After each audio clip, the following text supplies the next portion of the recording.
gracias pola vosa presencia.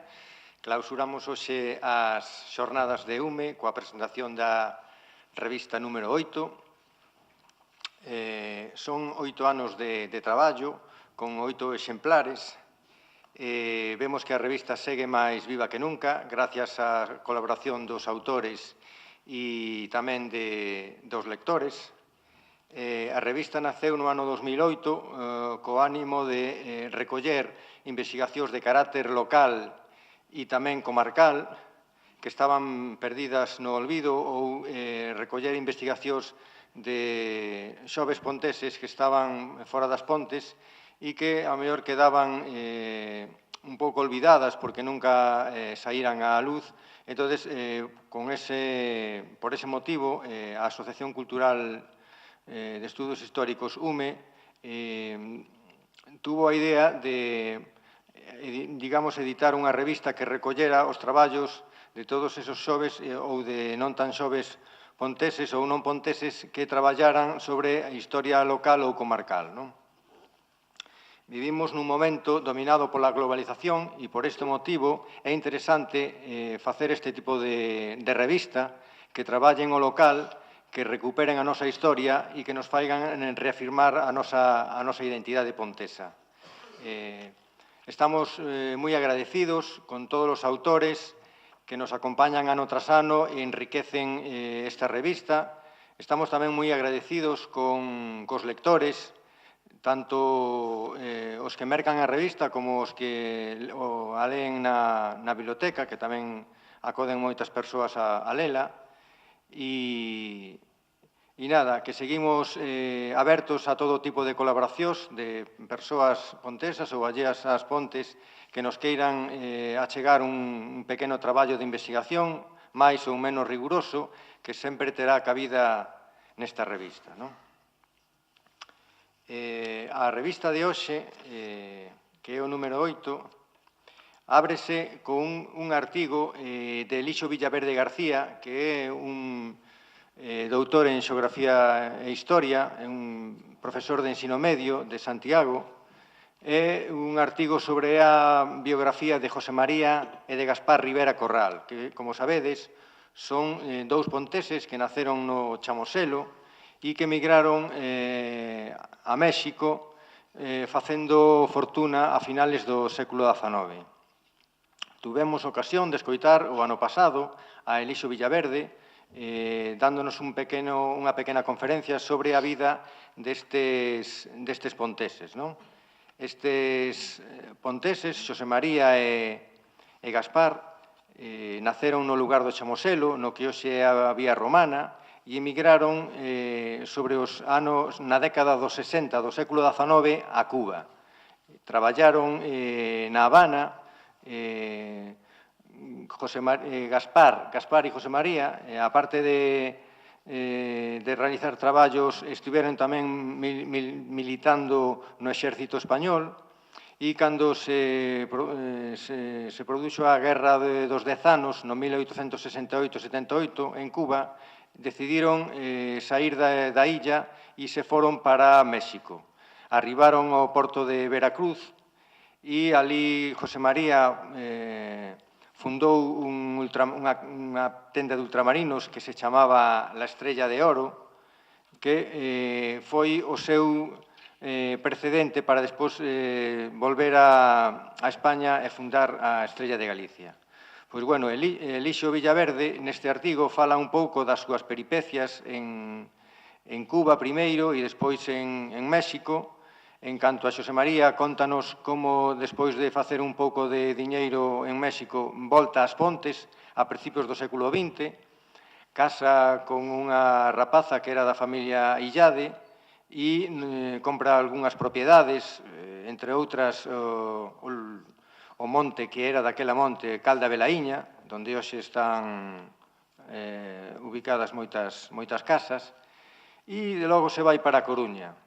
Vai contando un pouco como foi financiándose a través da aportación de moitos ponteses ou da Sociedade de Naturales de Puentes, que depositaba nunha pequena casa bancaria que tiña Xosé María Rivera Corral en en Coruña, e con esa financiación pois, foi montando primeiro unha fábrica de xeo e despois montou a Estrella de Galicia e foi modernizando a empresa e neste periplo, nesta viaxe empresarial, é a que recolle no artigo Elixo Villaverde. Tamén se adica a Gaspar, que é o irmão de José María. Gaspar Rivera Corral era tamén natural do Chamoselo, emigrou co seu irmão a Cuba e logo se foi para Veracruz, en México. En Veracruz coñeceu a que sería a súa muller, que era Virginia Rayón, que era neta dun general libertador. Era unha familia moi poderosa, moi rica, e entonces, produto dese casamento, fixo que Gaspar empezara a mercar propiedades nas aforas de México do Distrito Federal e co avance da urbanización de México, pois esas propiedades que nun seu momento eran rurais, pois foronse urbanizando e foi adquirindo máis propiedades e fixo que Gaspar Rivera Corral se fixera, digamos, unha persona enriquecida, digamos, casi semellante a Xosé María, non? Bueno, pois todas estas cousas nos las vais describindo Elixo no seu artigo. Fixo moitas entrevistas, estuve en México e falou coa familia de Gaspar Rivera Corral. Aquí en Coruña tamén estuve facendo entrevistas cos bisnetos de José María Rivera Corral. Entrevistou a José María Rivera Trallero, que é o presidente actual de Estrella de Galicia. Entrevistou tamén a outra persoa que era pontesa, coñecida aquí nas Pontes, que se chamaba Francisco Bella Rivera, que era coñecido como Pancho Mexicano, que era parente de José María Rivera e estivera en Cuba tamén, en Cuba e en México, e foi contando un pouco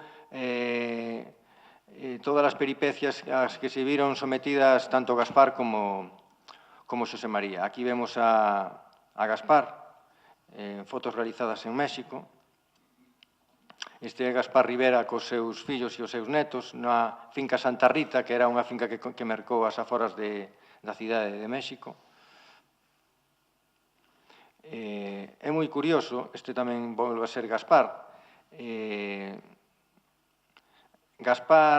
Os descendentes de Gaspar Rivera Corral, hai cousa de 20 anos, celebraron varios reencontros da familia Rivera en México.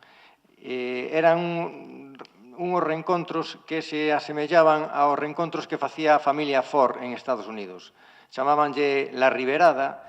Entonces, xuntaban a todos os familiares residentes en México ou en calquera parte do mundo e organizaban unha misa, unhas comidas e estaban todos xuntos na finca Santa Rita ao longo dun fin de semana. Este é Gaspar Rivera Corral no Chamoselo e esta é a familia Rivera en México.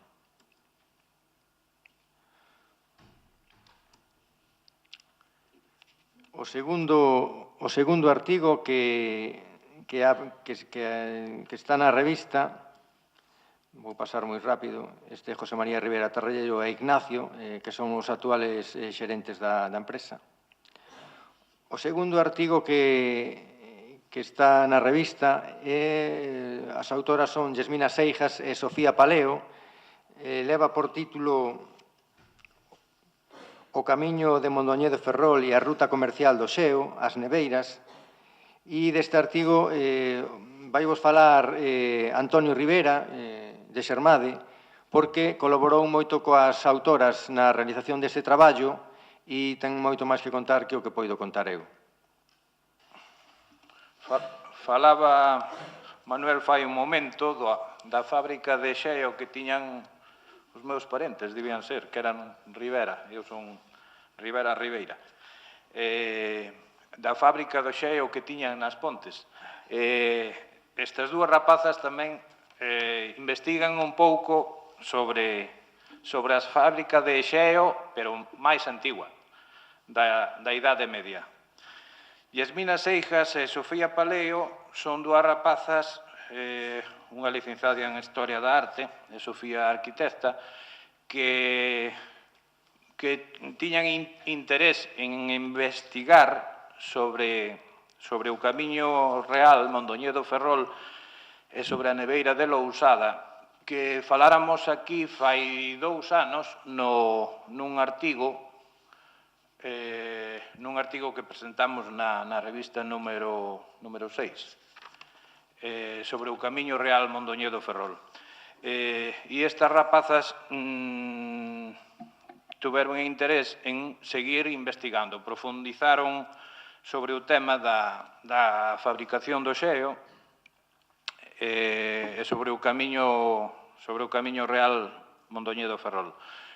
Fan unha investigación sobre a historia do xeo, sobre o couto de Lousada, onde estaba esta fábrica de xeo.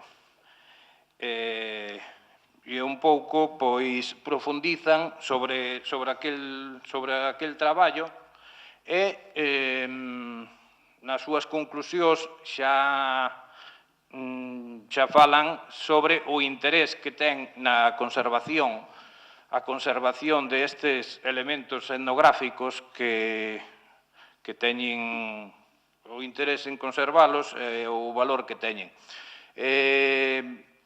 Neste brao pasado, de feito, para insistir sobre isto, fíxose un campo de traballo na neveira de Lousada. É dicir, un campo de traballo arqueolóxico onde se empezou a excavar. Claro, un campo de traballo de 15 días non dá tempo a máis, pero sí se fixo bastante de investigación sobre a neveira.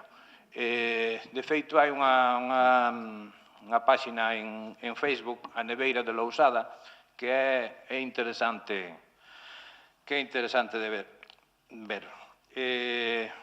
Decía que estas dúas rapazas presentaron este traballo ao Premio Xermade na Historia este ano, sí, tuveron o segundo premio do concurso. E, bueno, pouco máis que dicir. É interesante lelo, é interesante seguir investigando sobre o tema. E nada máis. Bueno, moitas gracias, Antonio. A continuación, o seguinte artigo que aparece na revista é de Policarpo Prieto Souto, leva o título de As Pontes e os seus ríos. Policarpo é un namorado do sendeirismo e da natureza que levouno a recorrer moitas partes de Galicia buscando as orixes e os nacementos dos ríos galegos máis importantes. Acercouse aquí ás Pontes buscando a orixe e o nacemento do río Eume e tamén do río Sor, e produto destas visitas, pois é o que nos ofrece nesta revista. É unha pequena descripción xeográfica e da paisaxe do nacemento do río Sor e do río Eume e tamén da súa desembocadura. Aquí vemos fotografías. E o seguinte artigo que aparece na revista é de Carlos Breixo, e con el vos deixo para que vos conte un pouco de que vai, non? Bueno, boas noites. Primeiro, agradecer, máis a invitación feita por estes amigos das Pontes, a invitación que, mentras poida, evidentemente, hai procurar de corresponder como se merecen. E, ademais, recordar algo que é o número 8, é dicir, levamos moitos anos facendo xa algo, e xa empezan a ser moitos anos. O que, en principio, parecía que podía durar pouco, etc., hoxe podemos estar todos moi satisfeitos e felicitarnos, sobre todo a xuta directiva, é dicir, que son os que corren co traballo pesado, os que nos insisten para que mandemos os artigos xa non o último día, o ultimísimo día, non? Eu teño que pedir disculpas porque además son sempre o último, seguro, por varias razóns. Bueno, dito isto, decir que hoxe xa non son director do Instituto de Cedeira, está posto aquí, pero non o son, me disfuno hasta fai pouco e, como xa levaba moitos anos, decidín deixar de serlo. Por lo tanto, teño un pouquinho máis de tempo para escribir. Bueno, neste caso, a miña sinxela contribución foi un pouquinho falar do catastro de Ensenada e, máis ao mesmo tempo, lembrar as figuras tamén de don Xulio Dávila e máis o traballo feito na xeografía de Carreras Candi, non que eu falo ao principio. E por qué? Pois, en moitos casos, hai edicións de algunhas publicacións feitas moi interesantes, pero que ao mellor coñece unha minoría, por moitas razóns. Unha delas é porque ao mellor son publicacións do primeiro cuarto do século XX. En algúns casos, ao mellor, faz unha reedición, pero noutras non. E entón, isto de cara á xuventude, de cara á xente nova que ven aí detrás, para deixárllelo, para que o coñezan, evidentemente, non? Pois quixen facelo, e sobre todo polo mérito que tuvo o traballo feito por don Julio Dávila na súa xeografía descriptiva e nos apuntes que fai, donde se ocupa con profundidade e como nunca o é feito ninguén, e atrevo a dicir, como mellor nunca o fixo, tamén das Pontes, que forma parte do partido xudicial desde o século XIX, claro está, de Ortigueira, non? E no caso de don Uxío Carré Aldao, bueno, pois tamén digo aquí que don Uxío fai un traballo nun dos tomos da Xeografía Xeral do Reino de Galicia, foi editada no ano 1936, e nese tomo 2 tamén cito as páxinas do traballo que fala das Pontes. A don Uxío pasoulle a información non só das Pontes, sino de outras vilas, amigos que tiña, coñecidos do mundo da investigación e da historia e da prehistoria, como eran don Federico Maciñeira, para delame máis o propio Xulio Dávila, así como algún compañeiro ou algún amigo das Pontes, non? E, dito isto, pois, o que presento aquí é unha pequena, en fin, un pequeno traballiño sobre o catastro do Marqués de Ensenada, de Zenón Somodevila, que se lle chama, que recolle no interrogatorio, porque os catastros son tochos, son centos e miles de legaxos, non? Eu o que fixen solamente foi consultar os interrogatorios de unha serie de parroquias daqui das Pontes, deixei o resto para outros anos, e ao mesmo tempo, se alguén lle interesa, podeu consultar a través de pares, e leendo un pouquiño as preguntas do interrogatorio, o que fixen foi un extracto das máis interesantes, das que me parecía que podían achegar algo, non? Fixen fincapé, sobre todo, en algúns datos como son os límites, os lindes territoriais. Algúns son curiosos porque algúns destos lindes simplemente facíanse en coto redondo e facíase o que se chamaba un apeo, unha revisión de lindes entre xurisdiccións. Eso era algo habitual. E é curioso en algúns casos porque os nomes dos puntos xeográficos que delimitaban, pois dinos moito. En algúns casos son nomes xa moi antigos. En outros son nomes, pois aquí, por exemplo, hai un que é un marco de Mariña Leda, en outros casos podese falar de tal, de la vaca muerta, e en moitos casos son os ríos, evidentemente, non? Accidentes naturais, penas, marcos, que están aí porque foron postos, marcos e mojones, e en algúns casos hasta nos indican de que color son, hacia que lado están inclinados, se aquí os tuveran, porque ao mellor moveronse ou foron movidos no seu día. Bueno, ese é no primeiro, o que son as respostas xerais da vila e feligresía de Santa María das Pontes de García Rodríguez, e despois recollo aqueles datos que me parecen máis significativos, relativos, por exemplo, ás tabernas que había, pousadas, e evidentemente a ponte que ten que figurar por mérito propio, xa que leva o nome, claro que sí. Eso, evidentemente, respóstanos sempre unha serie de veciños en cada parroquia, onde chegaban os axentes catastrais, pois o que facían era convocaban a unha serie de veciños e esos veciños contestaban baixo xuramento, non? Hai cousas curiosas, además non hai máis que comprobalo, nas xurisdiccións pode suceder que entre xurisdiccións que non se levaban moi ben de todo, o mellor, algunhas parroquias limítrofes atopámonos con que non coinciden exactamente os lindes. É dicir, houbo pleitos entre xurisdiccións que duraron séculos e que hoxe aínda non están curados. Eu recordo, por exemplo, o caso de Ortigueira, Cariño e Cedeira, non? Pola garita herbeira, poñamos por caso, non? Pleitos que, ao mellor, comenzanse no século XVI e, a pesar de que houve sentencias, aínda hoxe a xente non está convencida. Bueno, relativo tamén ás profesións, pois recollín aquí un pouquiño as ocupacións que había. Cando falaba aquí Souto da globalización, hoxe isto desapareceu. Pero ainda se conservan moitas cousas. Por exemplo, sei que nas Pontes hai moitos torneiros, sei que hai unha asociación da madeira. Bueno, pois nas Pontes claro que había moitos torneiros. Precisamente o apelido cunqueiro de Don Álvaro venlle de aí, de facer cuncas. E hai escudillas, que hai moitísimas, hai, en fin, oleiros, hai ferreiros. Nas Pontes naquel momento tamén había moitos carboeiros e algúns deles, incluso os gaiteiros, pois non vivían solamente dun oficio, porque o de ser gaiteiro non era un oficio propiamente dito. Entón tiñan que complementarse un pouco con outros, como era o de ser sastre, por exemplo, non? Cantidade de ferreiros e de ferradores que había por esta zona. Antes falaba tamén do camiño. Claro, esta era unha zona importantísima nos camiños en plural, que iban a Castela e que viñan de Castela e que comunicaban con a costa galega. E precisamente co Coto de Roupar, onde había xa un castelo alto medieval seguro, que pasaba durante séculos, pasou por aí o camiño. Evidentemente eran necesarios estes ferradores para poder que as cabalgaduras, cando necesitaban, se puderan reparar e poder andar, senón non podían. Eran as rodas deles, como xe son as nosas, as dos coches. Logo había oficios como son curtidores, moitos zapateiros, non se traía o calzado de fora, facíase aquí. Algúns que eran zapateiros e curtidores ao seu tempo, polo tanto había os píos en algúns lugares se conservaban, donde se curtía o calzado e en algunhas fragas pedíaselle precisamente permiso para poder escascar, porque necesitaban a cáscara do carballo e de algunhas árbores para poder darlles cores e tintes.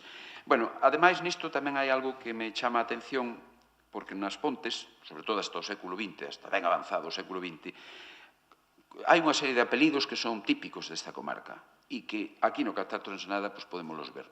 As Pontes recibe e ao mesmo tempo intercambian coas parroquias limítrofes e coas xurisdiccións. Por exemplo, nas Pontes hai un influxo importante que as Grañas do Sor, Coto de Mañón, entre familias o apelido Barro, o apelido Ferro, que xa o comentei, os Ferro do lugar da Granxa de San Martín das Grañas, que veñen para as Pontes, o apelido da Bouza, do lugar da Casa da Bouza, da familia de Solloso e dos Montenegro. Bueno, pois aquí hai unha serie de apelidos do Pico, Galdo, Barro, Souto, que levan nas Pontes 5, 6 ou 7 séculos, exactamente non o sabemos, pero sí podemos precisar que leva moitos anos.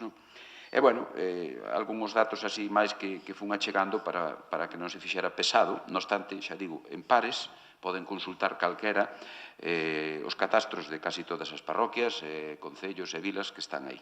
Algúns faltan, porque se extraviaron, pero casi todos están. Bueno, moitas gracias. Sigo cos artigos. O quinto artigo que aparece na revista é de Marcelino Fernández Santiago. Marcelino é licenciado en Xeografía e Historia e actualmente traballa como xerente do Consello da Cultura Galega. Este artigo, que leva por título Os segadores da Terra Chá en Castela, é produto de un traballo de investigación que realizou hai casi 20 anos e que foi a súa tese de licenciatura. Describe neste artigo un pouco, en principio, as orixes das migracións que había de galegos a Castela e tamén menciona as migracións que había a Portugal dende a época moderna ata mediados do século XIX. Despois tamén, a continuación, fala da potenciación desas migracións que se produce no século XX de labradores e agricultores da zona da Terra Chá que emigran digamos, a segar en Castela, no que era Castela Nova e Castela a Vella. Nun primeiro momento, o artigo fala de como eran o transporte desas cuadrillas de segadores. Moitos viaxaban en autobús ou en tren cando se realizou a vía férrea entre Galicia e Madrid. Era un viaxe bastante duro. Mitad do camiño ata Lugo desde Vilalba ou desde Santa Valla facíano a pé, dirixidos polo mayoral, que era o que contrataba a cuadrilla para ir segar a Castela. A continuación, no artigo, aborda o tema da organización das cuadrillas, é unha cousa moi curiosa, a min este artigo que me encantou, aborda a organización interna e a xerarquía que se producía dentro da cuadrilla dos segadores. Contanos como había varios cargos, estaba o mayoral, o trasmayoral, o segador, o mediafouce, que era, solía ser xente nova que fora o ano anterior como atador, pero cando tiña unha certa destreza, pois xa pasaba a facer labores de sega, e despois estaban os atadores, que eran os rapaces máis novos, que ataban os mollos ou en outros momentos pois iban a por auga ou a pola comida para comer. Fala do traballo de cada cuadrilla, fala das retribucións, como repartían os cartos en función do cargo que tiñan ou da ocupación que tiñan os segadores dentro da cuadrilla. Fálanos tamén do como era a vida dentro da cuadrilla, o ocio, que se comía, que se vestía, como se ocupaba o tempo despois de realizar os traballos da sega, pola noite, onde dormían. Tamén falan tamén dos descansos, falan de como era a relación cos donos das propiedades. Fala o artigo tamén do traballo que realizaban os criados que traballaban nesas terras, que ían cos carros, chamábanlle carreteros, ían cos carros a recoller os mollos de trigo para levar á casa do dono. En sí é un artigo moi bonito, entre outras cousas, porque recolleu moitas entrevistas a persoas da Terra Chá e as transcribe no artigo, e entonces parece que o vives moito moi sentido, porque, entre outras cousas, meu pai tamén emigrou a Segovia a segar, e as palabras destos segadores que foron entrevistados pois son moi sentidas, moi elocuentes, moi exemplificadoras do que era a súa vida e o seu traballo en Castilla. O seguinte artigo que aparece na revista leva por título Os músicos das Pontes, e o seu autor é Ovidio García, e como nos acompaña, pois xa vos deixo con el para que vos conte de que fala neste artigo e que motivos lle levaron a realizalo, non? Bueno, pois, como sempre, moitas gracias pola invitación. Vamos cubrir expediente. Decía Rodrigo López, creo que ven a conto, que o cura párroco de Santa María de Pontes, don José Ríos Seijo, gustaba de oílos tocar a los chavales de Puentes nos eventos religiosos. Eso recordáballe que os castigadores do Alto de Xestoso eran os que lles suministraban as partituras de todo tipo e sin ningún compromiso. O paso do tempo vai nos tecendo un velo que fai que sean máis borrosos os recordos. E tratando de que non se esquenza esa labor, achégase nesta ocasión a traxectoria de Alfonso García, Antonio Sordo Alvariza, Tomás Souto, Aurelio San Martín e Arturo Miraz, músicos dos castigadores, que en algún momento tocaron en orquestras de As Pontes, tales como a Puentes, Hispania e Mallorca, e teceron unha carreira musical cando menos brillante. E as orquestas que os aceptaron foron punteiras en Galicia. Estamos a falar, entre outros coñecidas, los satélites, los Mayos, Compostela, Finisterre, Lamas Rapiña, Saratoga, Rambals, etc. Generalizando, estes e outros dos que pasaron polas nosas orquestras acompañaron a artistas de renome. Exemplo deso foi o acompañamiento a Paquita Rico, a Pucho Buedo, a Pucho Portela, Antonio Machín, etc.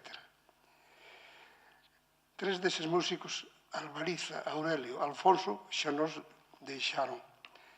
vai ao noso recordo para eles. As inquedancias deses músicos definen a contestación que me deron, mellor dito, que me deu un deles.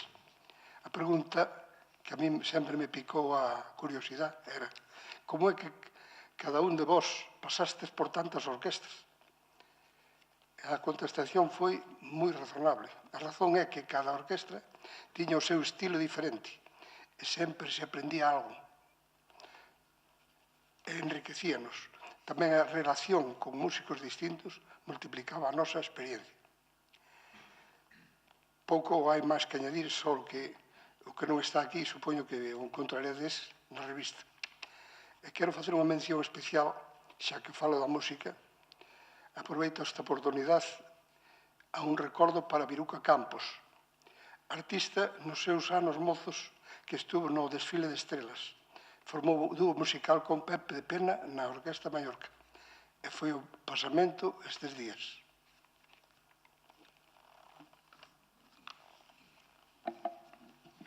Bueno, moitas gracias, Ovidio. Eres un experto en orquestas, bandas e música das Pontes. Seguimos amosando algunhas fotografías que ilustran a revista.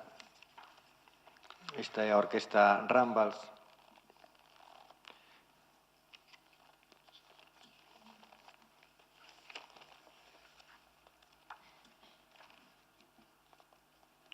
Acompañounos un músico, cosa que se tiña 84 anos, tivose que ir, era Tomás Souto, era nacido en Xestoso, pero viña de Santiago, veulle traer uns textos e unhas partituras ao vídeo e se tivo que ir, pero é unha pena que se fora porque era un tipo encantador, moi lúcido, recordaba todas as orquestas polas que pasou, e foi unha pena que nos deixara e que se fora xa para Santiago.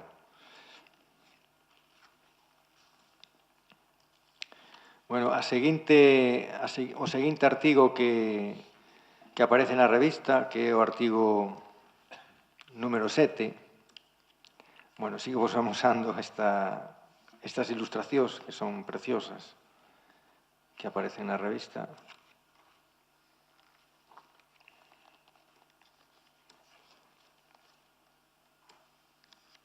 A Orquesta Mallorca.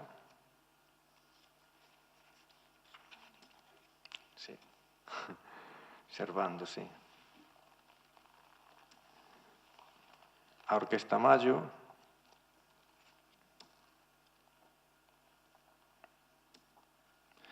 Bueno, como vos decía, o seguinte artigo que aparece na revista é de Susana Ricard Guillot, é unha arqueóloga que vive en Narón, e que realizou varias excavacións no Concello das Pontes, tanto no xacemento romano do Chamoselo como en algunha medoña.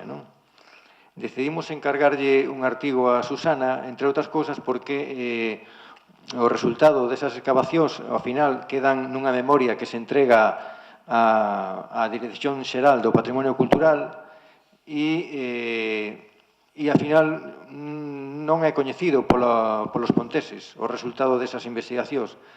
Entonces, encargámoslle un artigo onde nos contara que restos apareceron, cal era a data, digamos, do xacemento, etcétera, etcétera. Entonces, neste artigo, que leva por título Un asentamento antigo no núcleo urbano das Pontes, o xacemento romano do Chamoselo, pois nos vai contando primeiro por que se acercou ás Pontes a excavar, e era porque no entorno do Chamoselo, dende os anos 60-70, cando se facían labores agrícolas, aparecían restos de cerámica, ou tamén cando se facía a cimentación de algunha casa, aparecían restos de muretes que nos indicaban que había un xacemento sin datar e que merecía a pena excavar. E no artigo aparece o resultado de dúas excavacións que realizou Susana co seu equipo. Unha é a excavación que se realizou produto da apertura do vial que conduce dende a avenida de Lugo ata a rúa Cruz das Airas, que vai paralelo a donde ten unha casa, a donde estaba o antigo tanatorio e donde ten unha casa Raimundo Vigo, produto da realización desas obras, pois encargaronlle que fixera un pequeno sondeo arqueolóxico. Aquí podedes ver os planos da zona, que vos decía. Son excavacións que se realizaron a principio da década dos 90. Esta é a zanja que se excavou e o lateral do que foi no seu día o tanatorio. E nada, Susana no artigo conta un pouco como foron as sondaxes arqueolóxicas que realizaron, os restos que apareceron, conta que apareceu cerámica, que apareceron restos de muros de unha construción romana. Aquí os podemos ver, os restos dos muros e os restos de cerámica. E tamén se realizou outra excavación, digamos, na zona que é onde está a granxa, e é unha excavación previa que se realizou antes de facer o vial que conduce dende a vía romana ata a Rúa da Balsa. Sabedes ese trozo de vial que se abriu nos anos 90 que vai paralelo ao río Chamoselo? Pois tamén se decidiu facer unhas pequenas catas para ver que aparecía por ali. Estas son as fotografías desas catas arqueolóxicas que realizaron. E isto é o que nos conta como se chama Susana, o sea, o resultado desas excavacións, os restos arqueolóxicos que apareceron e chega a unha serie de conclusións que eu non as vou a relatar e que as tedes no artigo. O seguinte artigo que aparece é de Silvia Blanco Agueira, como coñecedes e sabedes, porque foi a que impartiu unha conferencia o venres pasado. Silvia Blanco é doutora en arquitectura e experta en arquitectura religiosa moderna, derivado dunha tese de doutoramento que presentou hai anos na Universidade da Coruña. Encargámoslle para este número un artigo sobre a Iglesia do Poblado das Veigas e neste artigo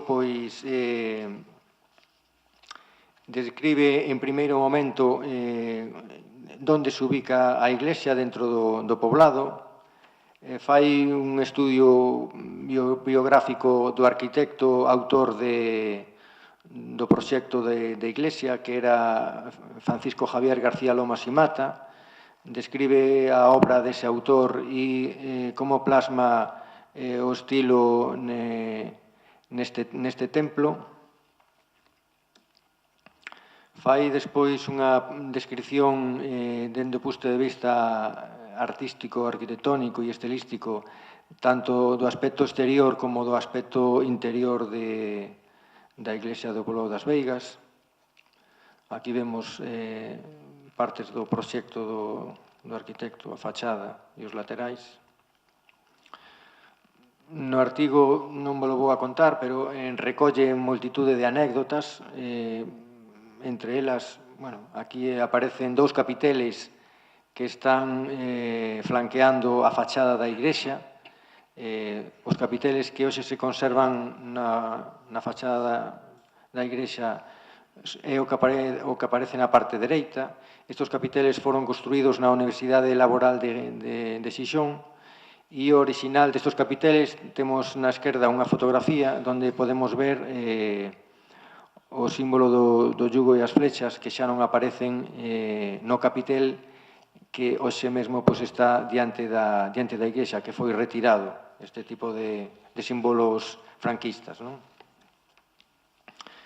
Dentro do artigo tamén fai mención a toda a imaxinería que aparece e a escultura da Virxe.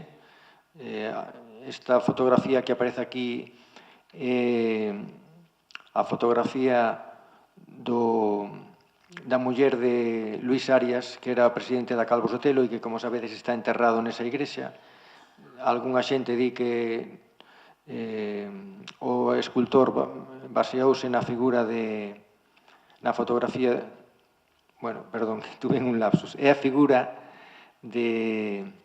a fotografía é da muller do escultor, que era Pérez Comendador, e hai algunhas persoas que pensan que o escultor basouse na cara da Virxen na fotografía da súa muller.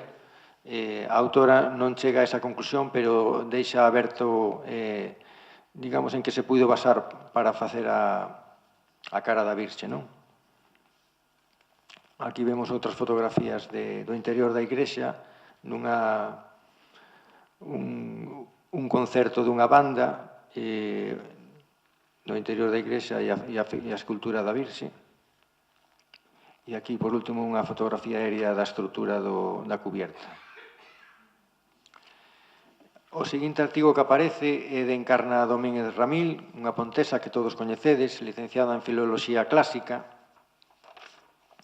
e que encargamos de un artigo sobre toponimia, porque sabíamos que cando estivera dando clase no Instituto de Bacharelato Monche Valcarce en As Pontes, realizara un traballo cos alumnos sobre toponimia das parroquias pontesas.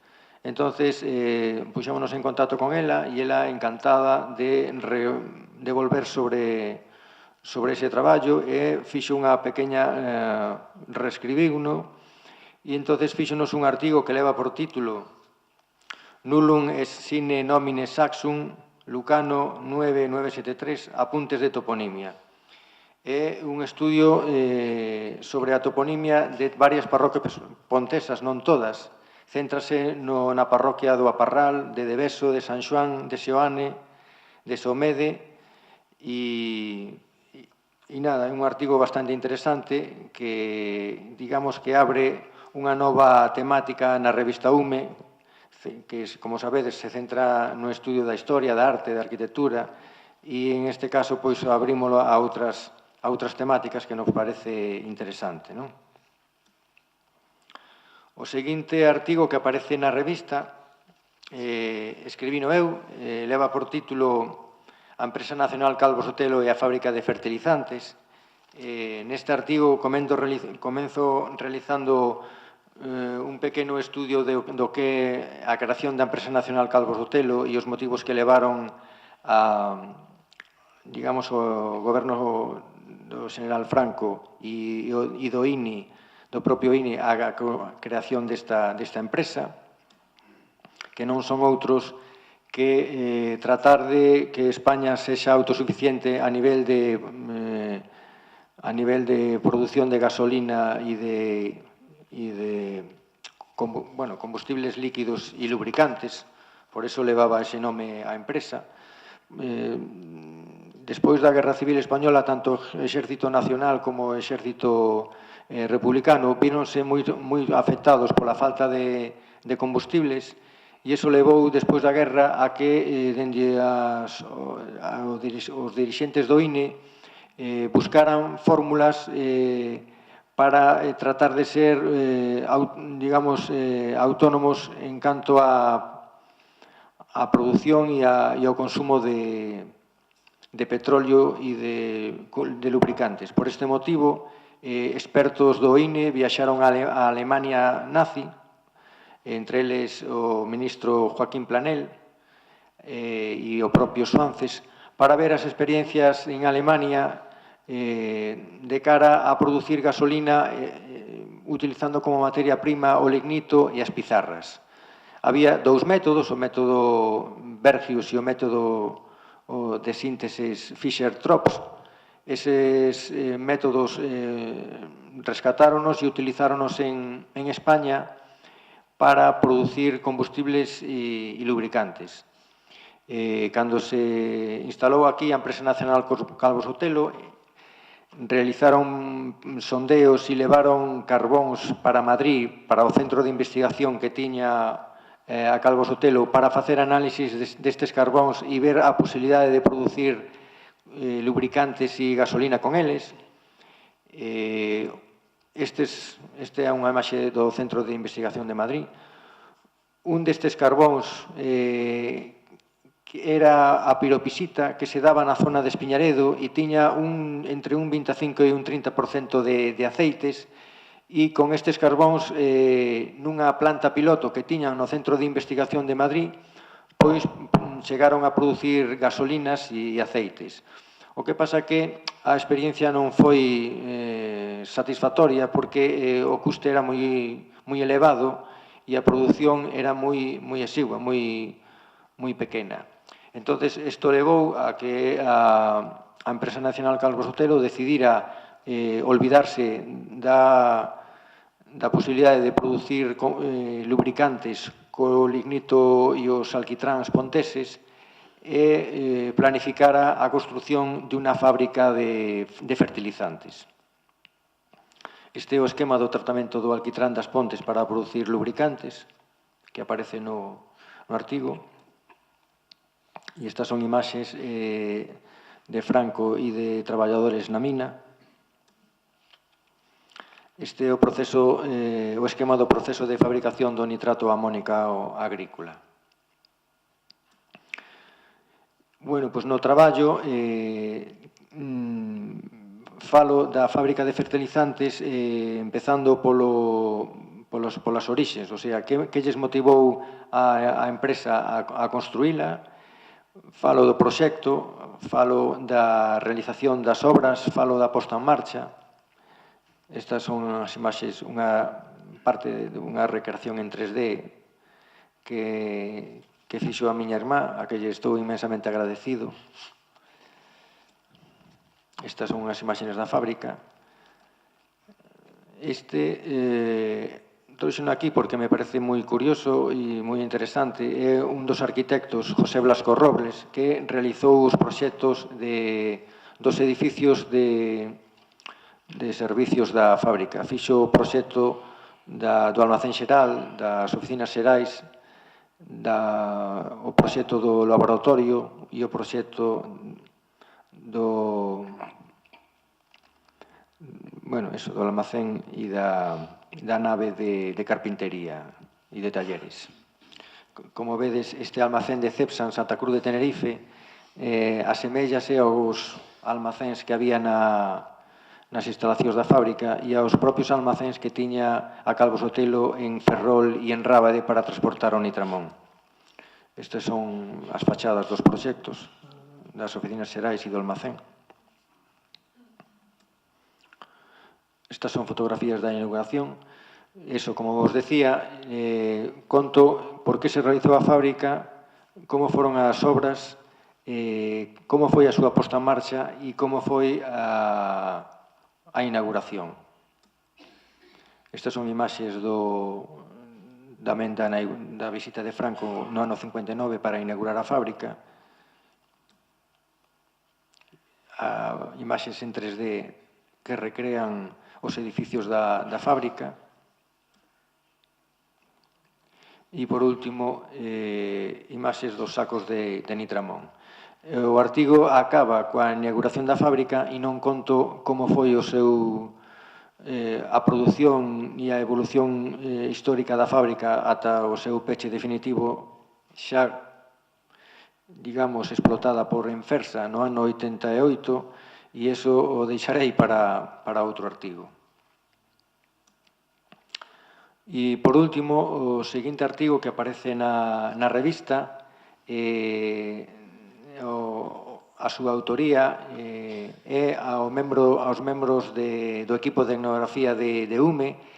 Sabedes que todos os anos aparecen entrevistas a persoas das Pontes que, debido á súa idade, teñen moito que contar. E neste número, as miñas compañeiras de UME decidiron entrevistar a Xaime Vilaboi Ramil, que hoxe nos acompaña na mesa, para que lles contara un pouco como foi a súa peripecia vital dende o seu nacemento no Deveso.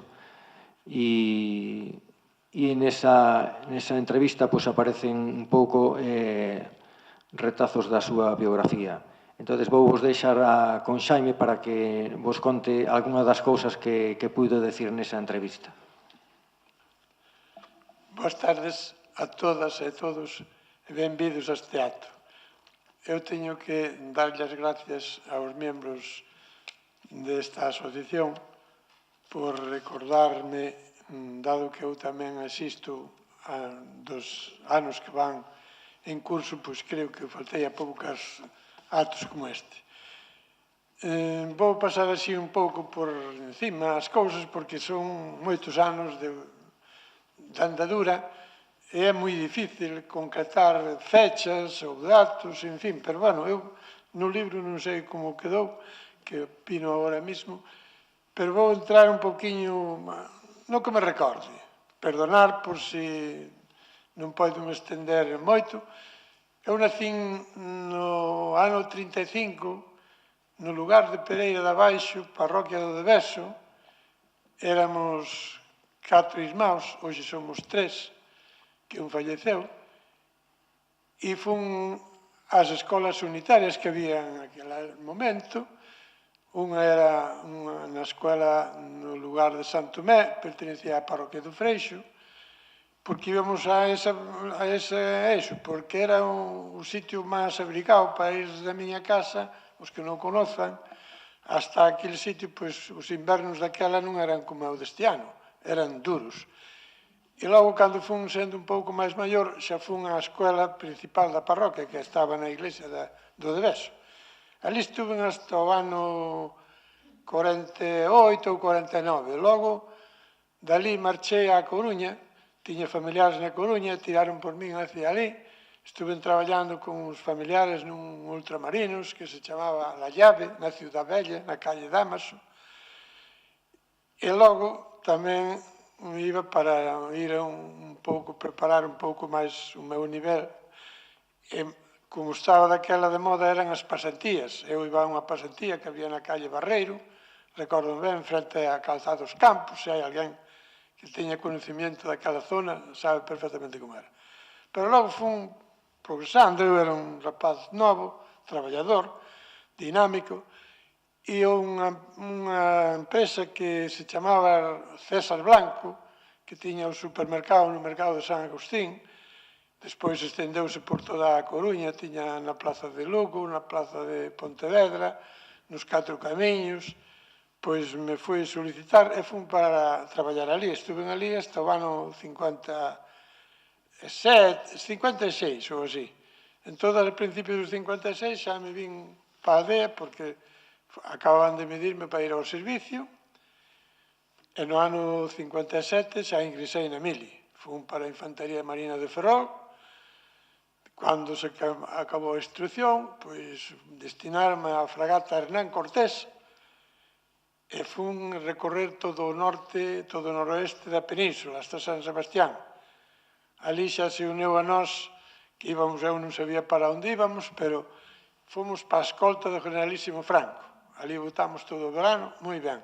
Conocín todo o norte de España, moi ben, pero o barco, eu non era un mariñeiro de mar, era un mariñeiro de terra. Bueno, acabaros a escolta, vim para darnos permiso. Cando volvo do permiso, estou destinado a San Fernando, Cádiz. Ben, un desgusto, porque eu non conocía bastante o país, era lexos, bueno, pero fui para lá.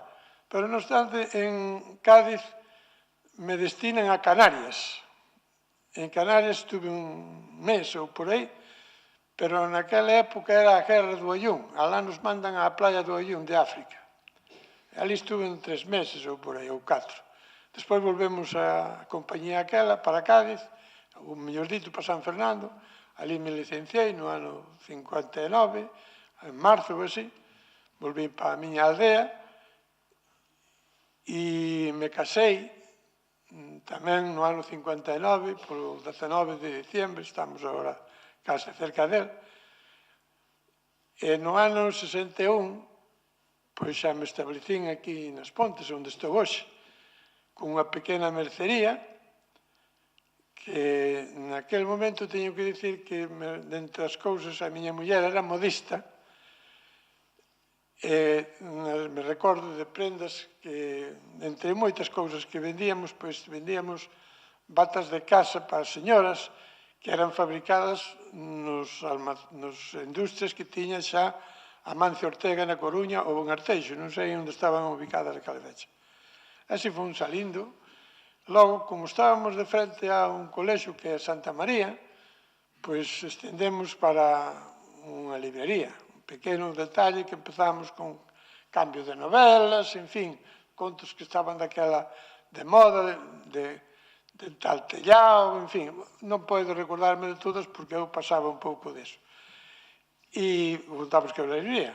No ano 65 merquei o primeiro coche, porque eu tamén iba ás feiras en eses anos cunha empresa que se chamaba Empresa Federal de Francisco Frescos, que estaba ubicada onde hoxe está a Caixa Catalana, pero había que salir ás 5 da mañá para ir a Moeche, para ir a Barqueira, para ir a San Claudio, para ir a Momán, e iso a mí me fastidiaba moito porque había que cargar a mercancía arriba na vaca do ónibus o Federal se chamaba.